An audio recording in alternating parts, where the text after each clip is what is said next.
우리의 삶은 우리의 의식이 구현된 것입니다. 양자 물리학을 비롯한 과학에서도 여러 문명의 종교 철학에서도 같은 결론을 내리고 있죠. 예를 들어 우리가 볼펜을 보고 있다면 그것은 실제 볼펜이 아니라 눈으로 입력된 시각 정보가 전기적 신호로 변환되어 뇌 이미지를 띄운 것뿐이라는 것인데요. 시각뿐 아니라 오감으로 느끼는 세상의 실체가 사실은 의식이라는 겁니다. 내 의식이 없다면 세상은 존재할 수가 없는 것이죠.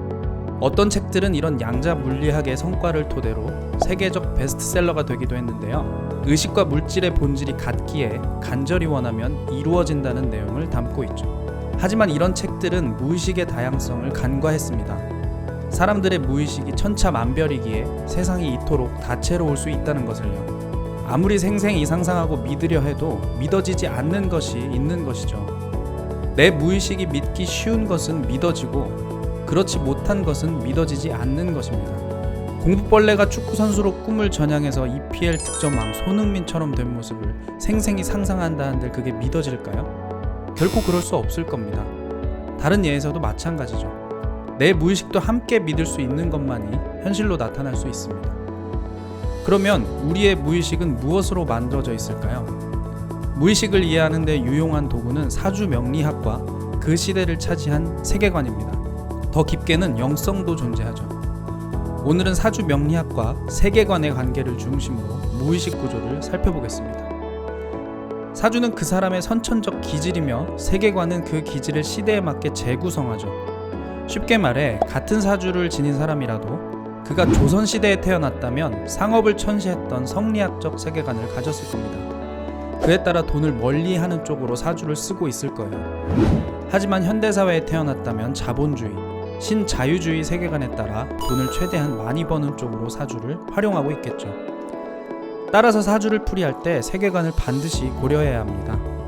하지만 아직도 많은 경우 사주 해석이 조선시대의 세계관에 머물러 있죠. 정관, 정인 등 길신이나 관인의 형태를 좋은 것으로 보고 편인, 상관, 겁재 등 흉신을 나쁘게만 해석하는 것이죠. 물론 적절히 시대를 반영하는 경우도 많지만 대부분 기준이 모호한 편입니다. 자본주의 세계관으로 사주 명리학 이론들을 재구성할 필요가 있는 것이죠. 사주 명리학에서 소위 흉신이라고 불리는 십신들은 시스템에 순응하지 않는 역할을 합니다.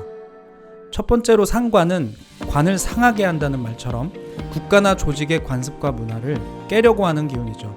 두 번째로 겁재는 재물을 겁탈한다는 뜻처럼 조직과 개인의 재물 소유 구조를 침범합니다. 세 번째로 편관은 한쪽에 치우친 권력성이에요. 그래서 기존 권력과의 보완적 공존보단 힘을 통한 압살을 선택하죠. 네 번째로 편인은 한쪽에 치우친 생각이자 궁리입니다. 기존 시스템에 부합하는 공부가 아닌 새로운 시스템을 창출하는 지적 활동이에요. 따라서 이 네 가지 십신은 강한 권력 시스템으로 국가를 운영하던 노예제 사회나 봉건 사회에선 시스템에 항거하는 힘으로 규정할 수밖에 없었습니다. 정치적으론 역적의 가능성으로 보였을 테니까요. 하지만 이런 흉신들은 자본주의 사회에선 혁신의 기운으로 작동합니다. 국가, 기업, 개인을 막론하고 낡은 시스템을 혁파하고 새로운 시스템을 구축하는 것이죠. 기존 시스템은 강하게 위협받지만 보편적 인류에겐 큰 혜택으로 이어집니다. 대표적으로 스마트폰, 인터넷, 빅데이터 등이 편의와 효율성, 집단지성을 극대화시켜주는 혁신의 결과물들이죠. 사흉신을 현대 자본주의 세계관으로 다시 살펴보면 겁재는 플랫폼과 공유경제, 상관은 창의 혁신, 편관은 압도적 브랜드네임, 편의는 문화 콘텐츠 및 연구개발 등으로 볼 수 있어요. 세계 최대 기업 애플을 예로 설명드리면 애플 아이폰의 모바일 생태계 혁신을 상관, iOS의 플랫폼 확장을 겁재, 애플의 압도적 브랜드네임을 편관, 애플의 R&D, 연구개발 활동을 편인으로 볼 수 있는 거죠. 물론 분야별로 세부 맥락에 따라 십신은 계속 재정이 될 수 있습니다. 거시적 관점에서 살펴본 것일 뿐이죠. 거대 기업뿐만이 아닙니다.